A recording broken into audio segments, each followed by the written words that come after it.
Weeds. No matter how long you've been gardening, weeds are inevitable. I agree, they can be a nuisance some of the time, but really, they're not the big bad enemy that they're made out to be.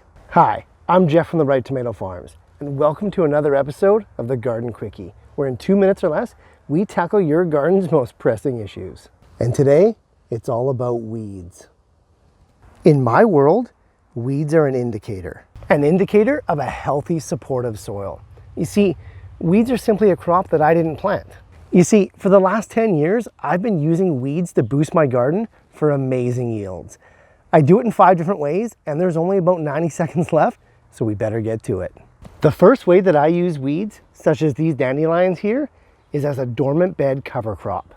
Weeds protect your garden's most precious resource by eliminating erosion, moderating temperature swings, and keeping the soil bioactive. And for little to no effort on our part.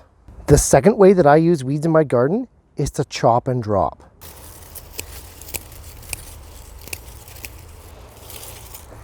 Which is basically just like it sounds. Simply cut the weeds down and mulch them in place. The foliage then returns valuable nutrients and organic matter back to your soil, which is perfect to facilitate the next crop. The next way that I use weeds is very similar in that I just chop them up and use them as a mulch around the garden. Green mulches like weeds can boost your plants to unreal yields. And being free, the price is just right.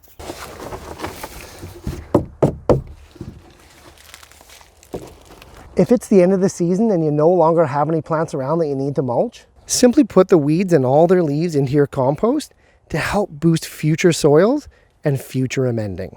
Composts aren't just for kitchen scraps anymore.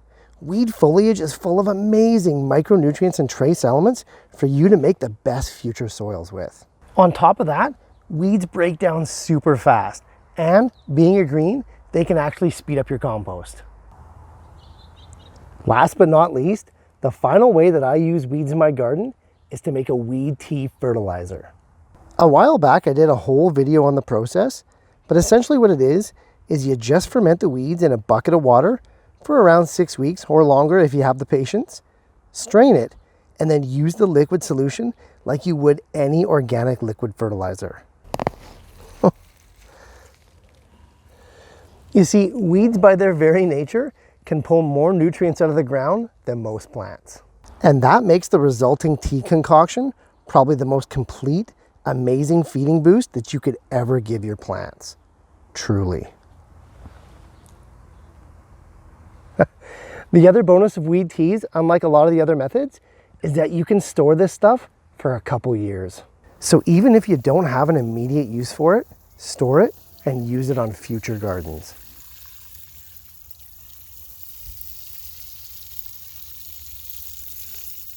I hope that by using weeds in these 5 ways, the next time you see a dandelion or a clover or even a buttercup, you'll look at it in a different, more positive way.